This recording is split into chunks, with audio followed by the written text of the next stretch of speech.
passa no meio de nós. Proclamação do Santo Evangelho de Nosso Senhor Jesus Cristo, segundo São João. Glória a vós, Senhor. Naquele tempo, Jesus apareceu de novo aos discípulos à beira do mar de Tiberíades. A aparição foi assim: estavam juntos Simão Pedro, Tomé, chamado Dídimo, Natanael de Caná da Galileia, os filhos de Zebedeu e outros 2 discípulos de Jesus. Simão Pedro disse a eles: Eu vou pescar. Eles disseram: Também vamos contigo. Saíram e entraram na barca, mas não pescaram nada naquela noite. Já tinha amanhecido e Jesus estava de pé na margem, mas os discípulos não sabiam que era Jesus. Então Jesus disse: Moços, tem alguma coisa para comer? Responderam: Não. Jesus disse-lhes: Lançai a rede à direita da barca e achareis. Lançaram, pois, a rede, e não conseguiam puxá-la para fora por causa da quantidade de peixes. Então o discípulo a quem Jesus amava disse a Pedro: É o Senhor. Simão Pedro, ouvindo dizer que era o Senhor, vestiu sua roupa, pois estava nu, e atirou-se ao mar. Os outros discípulos vieram com a barca, arrastando a rede com os peixes. Na verdade, não estavam longe da terra, mas somente a cerca de 100 metros. Logo que pisaram a terra, viram brasas acesas, com peixe em cima e pão. Jesus disse-lhes: Trazei alguns dos peixes que apanhastes. Então Simão Pedro subiu ao barco e arrastou a rede para a terra. Estava cheia de 153 grandes peixes. E apesar de tantos peixes, a rede não se rompeu. Jesus disse-lhes: Vinde comigo.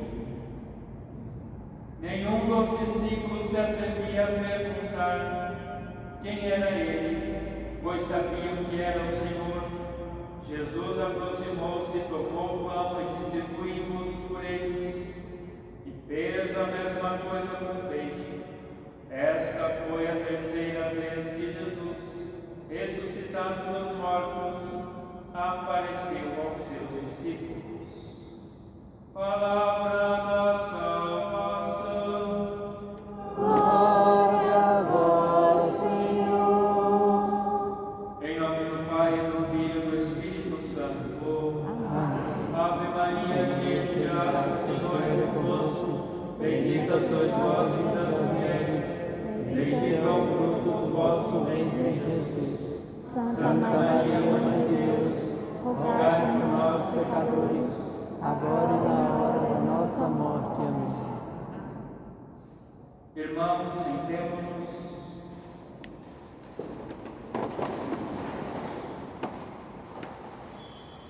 Em nenhum outro há salvação, pois não existe debaixo do céu outro nome dado aos homens pelo qual nós possamos ser salvos. Irmãos, Deus nos salva a todo momento. Deus, que é bondade infinita, amor infinito e misericórdia infinita, está sempre nos salvando. Está sempre caminhando conosco e providenciando na nossa vida. Deus nunca abandonou os discípulos, nunca abandonou o Filho seu, e Deus não nos abandona. Veja no Evangelho como que Jesus é providente na vida dos seus que o amam, para que aqueles que o amam não se sintam abandonados, mas acolhidos e resgatados e salvos. Jesus participa da vida deles, come com eles, aparece para eles, é o sustento deles.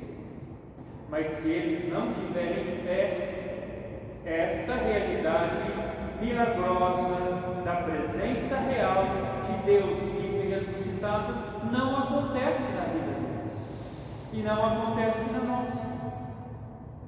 Por isso é preciso termos fé e saber que Deus é providente diante das nossas dores, medos, ansiedades, tribulações que nós sofremos neste mundo. Temos que ter a certeza que Deus caminha conosco, porque Ele está caminhando.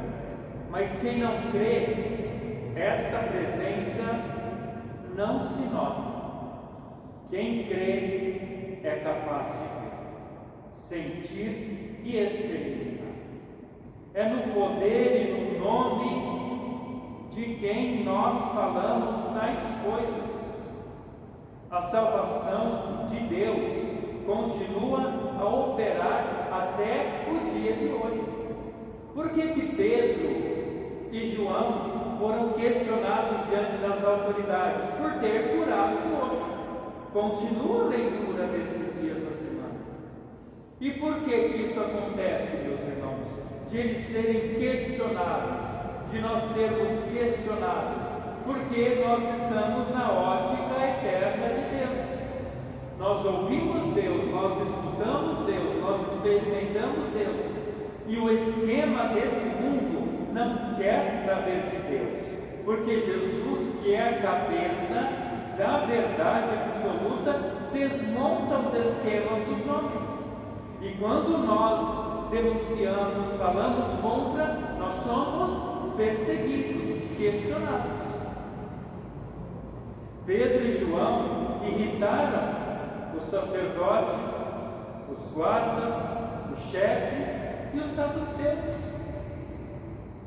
A pregação, meus queridos irmãos e irmãs católicos, a pregação da verdade de Cristo e do Evangelho irritam muitas autoridades por parte do povo de hoje, que quer viver na mentira, no comodismo, na vida boa e na falsa ilusão dessa atitude serviçal a Deus. Eu digo que estou servindo a Deus, mas as minhas atitudes são incoerentes em relação ao mistério do reino. Por isso que eles perseguem aqueles que dão testemunho do reino, aqueles que falam a verdade.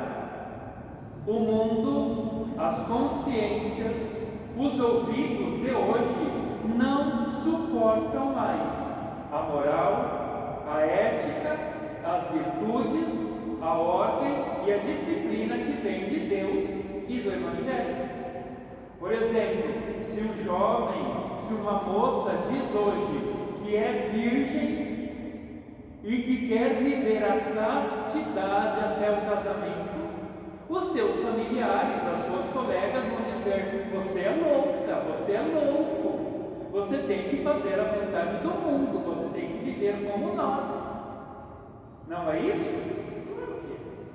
Porque servir a Deus e caminhar com Jesus, ser católico na ordem do Evangelho, é bater de frente com o mundanismo, com a mentalidade acomodada e possuída pelas impurezas. Por isso que para eles é uma loucura a virgindade, a castidade, ser santo, renunciar à vida para seguir Jesus. Eles não suportam quando é anunciada a verdade, porque eles estão acomodados com o pecado e com a mentira. Num ambiente onde a verdade se torna uma mentira, a morte, matar crianças, destruir a vida, para eles é um direito com sabor de liberdade.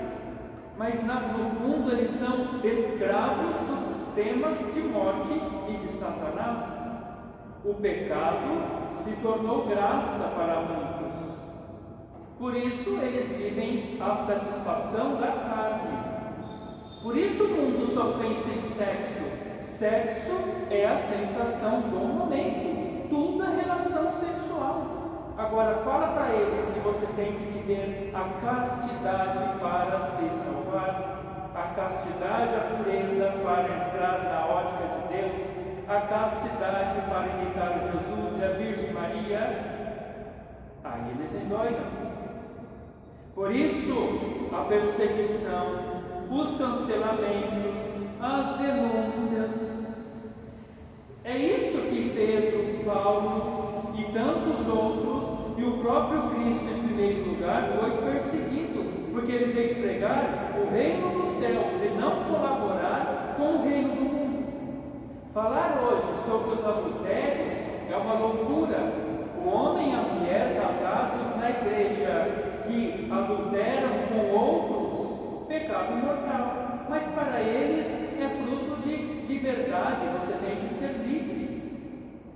Falar hoje dos métodos anticoncepcionais, pílulas do dia seguinte, DIU, camisinha, que é pecado mortal, que tem que viver a castidade, o sexo só depois do matrimônio, porque toda a realidade de sexo, da relação sexual antes do matrimônio é pecado mortal, é o que ensina Deus, ensina a igreja. Eles acham que nós somos loucos, por isso eles vivem as ideias mundanas do mundo com sabor de felicidade, porque eles querem amar e seguir a Deus de longe, não fazendo o que o Senhor pede, mas fazendo o que a carne deles e o mundo pede. Defender as famílias é motivo para essas pessoas de ofensa, quando nós dizemos a verdade para os ouvidos que não suportam mais a verdade, porque para eles tudo pode, o que importa é ser feliz. É sempre uma ofensa. Mas são pessoas pagãs, filhos e filhas de Deus, muitas vezes batizados, mas que abandonaram a fé e as virtudes. Por isso que para eles tudo que nós dizemos é ofensa. Para essas pessoas que querem continuar na vida errada, quem não aceita a verdade de Deus, quem rejeita o Evangelho, eles acham que tem sempre razão. Porque hoje não tem mais a verdade de Deus. Cada um tem a sua verdade, cada um pensa como quer, vive como deseja. Mas Deus não se expressa desta forma. Portanto, irmãos, é preciso converter-se a Cristo. Quem pensa dessa forma não é católico. E olha, é o livre-arbítrio. E muitos que caminham com você, muitos que caminham comigo, vão ficar para trás porque pensam do modo do mundo e não pensam do modo de Jesus Cristo. Por quê? Porque cada um faz as suas escolhas e a salvação ela é individual. Se nós somos perseguidos, se somos questionados por causa do amor a Deus e da verdade do Evangelho, é porque eles detestaram primeiro o Senhor da verdade e depois eles perseguem os discípulos e discípulas que querem viver na verdade. O mundo mais não suporta o que Cristo prega pela boca da igreja. É por isso que nós devemos ser fiéis e fiéis até o fim, e não viver o pecado como vivem o mundão, com sabor de falsa felicidade, de que tudo pode. Portanto, aqui mais um aviso: quem estiver em estado de pecado mortal, que são os 10 mandamentos na consciência, ou dúvida ou incerteza de se está ou não, primeiro confissão sacramental com o padre, para depois receber a Eucaristia. Senão, como disse estamos em sacrilégio, em condenação, e não em comunhão e salvação. Não tenhamos medo, porque a verdade está conosco, porque Cristo caminha conosco. Ele é a verdade, e os apóstolos, a fé dos seus apóstolos, são os pilares da Santa Igreja, porque o inferno não vai prevalecer sobre a verdade de Deus estabelecida neste mundo. Louvado seja o nosso Senhor Jesus Cristo. Para sempre